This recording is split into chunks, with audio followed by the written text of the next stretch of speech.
વાવડીપુર ક્લસ્ટરની વિજોલ પ્રાથમિક શાળાના બાળકો છે. બીજ અને ઉગવું વિજ્ઞાન વિષયમાં જે પાઠ છે, ખાદ્ય ઉત્પાદકોનો જે પાઠ છે, કૃષિ ઉત્પાદનને લઈ સંબંધિત સામાજિક વિજ્ઞાનની અંદર જે એકમો છે એને લક્ષીને શાળાના શિક્ષકો દ્વારા એમને પ્રોજેક્ટ કાર્ય સોંપવામાં આવ્યું છે અને અંતર્ગત એક મુલાકાત અહીંયા ખેડૂત સાથે યોજી રહ્યા છે. તો એ વિશે આપણે મુલાકાત જોઈશું. એ પહેલાં એમની જે તૈયારી જે છે કે એના વિશે 1 મિનિટ વાત એમના સાહેબશ્રી કરશે, વિનંતી કરીશ. શાળા મુલાકાતમાં તો આપણે ઘણા બધા પ્રોજેક્ટ કરતા હોઈએ, પણ એક એવો અગત્યનો વ્યવસાય એ ખેતી, આપણા દેશનું જેને કરોડરજ્જુ કહેવામાં આવે છે ખેતી, અને એનાથી ઘણી વખત એવું બનતું હોય છે કે બાળકો અજાણ રહેતા હોય છે. આપણે પ્રોજેક્ટની અંતર્ગત આ એક એવો સરસ મજાનો ખેતી વિષયક પ્રોજેક્ટ બનાવ્યો છે, ખાસ કરીને વિજ્ઞાન અને સામાજિક વિજ્ઞાન અંતર્ગત. એમાં બાળકો ખેતી વિશે વધુ પરિચિત થાય, ખેતીમાં શું કરે કે જેનાથી બાળકોને એ જાણી શકે કે વધારે ઉત્પાદન કઈ રીતે મળી શકે. અને એટલા માટે આપણે એક શાળા મુલાકાતની અંતર્ગત એક ખેડૂત મિત્રની મુલાકાત ગોઠવી છે. તો આપણે બાળકો એમને પ્રશ્નો પૂછે અને ખેતી વિશે એમની જાણકારી મળે એ માટેનો આપણો એક સરસ મજાનો પ્રયાસ છે. તો હું બાળકોને વિનંતી કરીશ, ખેડૂત મિત્રને વિનંતી કરીશ કે બાળકોને ખેતી વિશે એક માહિતી આપે. નમસ્તે, તમારું નામ શું છે? મારું નામ રતનસિંહ જીવાભાઈ. તમે ખેતીના વ્યવસાયમાં કેટલા વર્ષથી સંકળાયેલા છો? લગભગ આશરે 15 વર્ષથી. તમારી પાસે કેટલી જમીન છે? મારી પાસે 11 થી 12 વીઘા. ખેતી કરવા માટે તમે અન્ય કોની મદદ મેળવો છો? ખેતી કરવા માટે લગભગ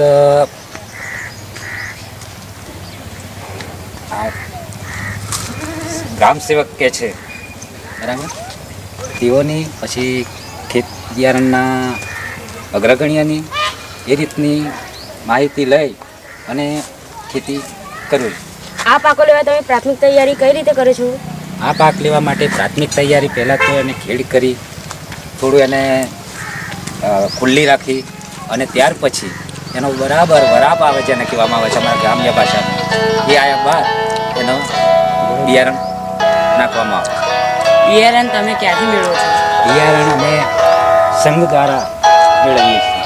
બિયારણ પસંદ કરવામાં કઈ કઈ સુવિધાઓ રાખો છો? બિયારણ પસંદ કરવા માટે સર્ટિફાઈડ જેને કહેવામાં આવે છે, કે જે ભેળસેળી બિયારણ ના આવી જાય. લગભગ અત્યારે તો ખેડૂતો અને દુકાનદારો એટલા બધા હોશિયાર છે કે જેથી બિયારણ બી આપે, પણ જ્યારે એટલો સંઘનો ભાવ હોય તે લઈ, પણ ખેડૂત એટલો આંધળો હોય કે પેલો ભાવ ઓછો છે અને પેલો સર્ટિફાઈડનો ભાવ છે, તો પેલા ઓછા ભાવને વળગી પડી અને ઉત્પાદન ઓછું મેળવે છે. એટલે ખરેખર ખેડૂતની મોટી ભૂલ પડે છે. બાકી કાળજી રાખવી પડે કે આપણું સર્ટિફાઈડ બિયારણ ખરેખર હોવું જરૂરી છે. તમે વાર્ષિક કેટલું ઉત્પાદન કરો છો? વાર્ષિક ઉત્પાદન લગભગ અમે ગુંઠા પર માનીએ, ખેડૂતો અમે લગભગ ગુંઠાને વધારે માનીએ.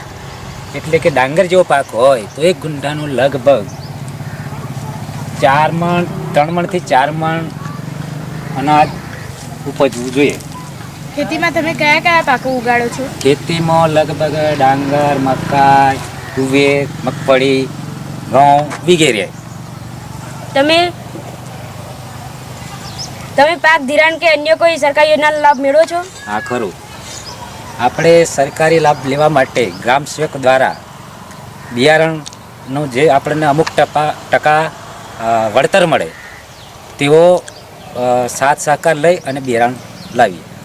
દુષ્કાળ કે અતિવૃષ્ટિ જેવા સમસ્યાઓમાં તમે શું આયોજન કરો છો? હા, દુષ્કાળ કે અતિવૃષ્ટિ હોય, ધારો કે દુષ્કાળ હોય તો વરસાદ ના આવે, ને અતિવૃષ્ટિ હોય તો વધુ પ્રમાણમાં વરસાદ પડી જાય તો આપણો પાક નિષ્ફળ જાય. એના માટે આપણે એક સોસાયટી હોય છે, એ સોસાયટીમાં વીમાનો લાભ મેળવીએ કે જેને કોપલન લઈએ, એટલે અમુક ટકા અમને વળતર મળે કે જેથી આપણો પાક નિષ્ફળ ગયો હોય તો આપણા બાળકો એમ કે 4 માસ એને નિભાઈ શકીએ, આપણે એ રીતનું કરી શકીએ.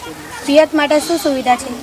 પિયત માટે તો અત્યારે લગભગ અમારા ગામમાં તો કેનાલની વ્યવસ્થા છે, એટલે કેનાલની વ્યવસ્થાથી પાણીનો ઉપયોગ કરીએ. ઉપરાંત ચેક ડેમ છે, કૂવા છે, નદી છે, એવા બધાનો ઉપયોગ કરી અને વાવેતર કરીએ.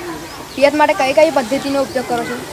પિયત માટે લગભગ અત્યારે તો પહેલાં તો કુદરતી પદ્ધતિ હતી, જેથી બળદથી અમે ખેતી કરતા હતા, પણ અત્યારે તો યાંત્રિક સાધનો નીકળી ગયા, જેથી ટ્રેક્ટર અત્યારે બળદને માનવા થાય અને એ રીતનું ઉપયોગ કરીએ છીએ. બિયારણ દોરવા માટે તમે કઈ પદ્ધતિનો ઉપયોગ કરો છો? અમે હળનું ને ટ્રેક્ટરનું. પાકમાં ખાતર નાખો, ખાતરની પસંદગી કઈ રીતે કરો છો? હા, વાત બરાબર છે. એક મુદ્દાનો આ પ્રશ્ન છે કે પાકમાં ખાતર અત્યારે કેટલી પ્રકારના નામ નીકળી ગયા છે, પરંતુ એમાં જે 46% નાઇટ્રોજનવાળું ખાતર આવે એ ખાતરનો ઉપયોગ કરીએ અને તે પાછો પદ્ધતિસરનો કે ગુંઠે આટલું પ્રમાણ થાય એ રીતનો ઉપયોગ કરીએ તો એ ખાતર વ્યવસ્થિત પાકને જાળવી રાખે. તમે જમીનની ચકાસણી કરાવો છો? હા, ખરી. જમીનની ચકાસણી અમે અમુક ટાઈમે એમ કે ધારો કે ભાઈ આ જમીન આ પ્રમાણે થઈ ગઈ છે તો આનું ઉપજ નથી આવી તો અમે એની ચકાસણી કરાવી અને ફળદ્રુપતા થાય એવી રીતનો ઉપયોગ કરીને જમીન વ્યવસ્થા કરીએ. તમે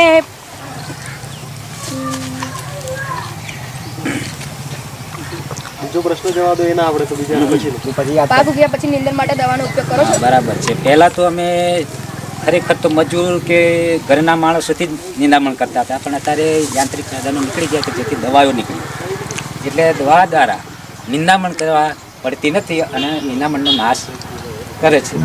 બીજા પ્રાણીઓ ખેતીમાં નુકસાન ન કરે તે માટે શું કરો છો? બરાબર છે, એ વાત મુદ્દાની છે. બીજા પ્રાણીઓ નુકસાન ના કરે તેના માટે અત્યારે પેલા તારની વાડ કરવામાં આવે, પછી આ એની સોયરની વાડ કરવામાં આવે. ઉપરાંત જે એનાથી વધુ, કારણ કે અત્યારે જંગલી ભૂંડ વધારે પેદા થયા છે, તેના માટે સાડીઓનું પ્રમાણ થઈ અને ગોળ રાઉન્ડ એને કમ્પાઉન્ડ બનાવવામાં આવે કે જેથી આપણને પાકને નુકસાન ના કરી જાય બીજા પ્રાણી. પાક ઘરે આવ્યા પછી તેનું વેચાણ કઈ રીતે કરો છો? હા, પાક ઘરે આવ્યા પછી તેનું વેચાણ ખરેખર આપણું ધારો કે મકાઈ છે, એક વાત કરીએ કે મકાઈ તોડી લાવ્યા ઘરે, એનો ડોળો છોલી નાખ્યો અને મકાઈને સૂકવ્યા બાદ એને થ્રેસર નાખી અને સંપૂર્ણ સારી થાય ત્યાર પછી અમે એનું વેચાણ કરીએ.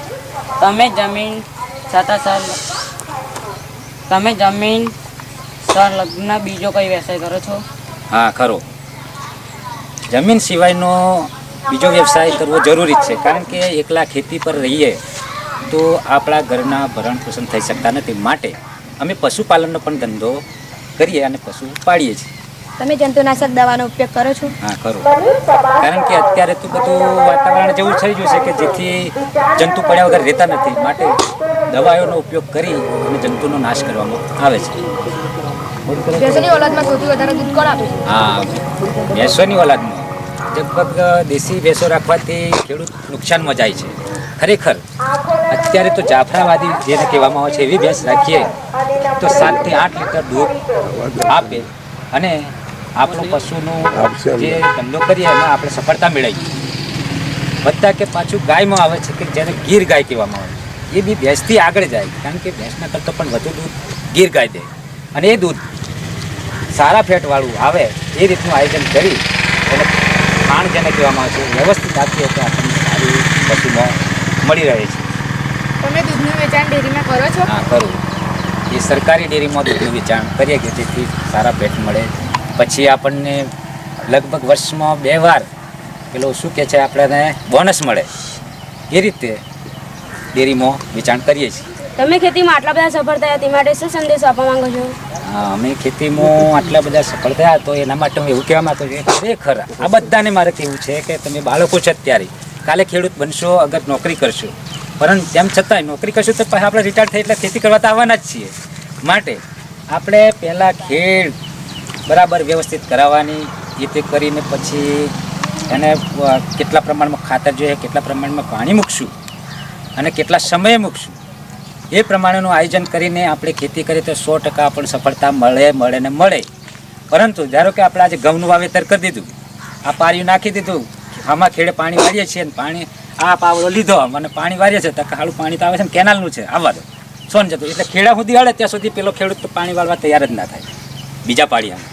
માટે જો આપણે હા કે હવે બાકી છે થોડું અને પાણી વાળલું તો એ ઘઉંને નુકસાન ના જાય, ઘઉં સારો રહે, વ્યવસ્થિત જાય અને ઉત્પાદન સારું મળે આપણને, તો આપણને સફળતા મળી કહેવાય. તમે આટલા બધા ખેતીમાં વ્યસ્ત હોવા છતાં મુલાકાતનો સમય કાઢી તેના માટે તમારો ખૂબ ખૂબ આભાર. આભાર.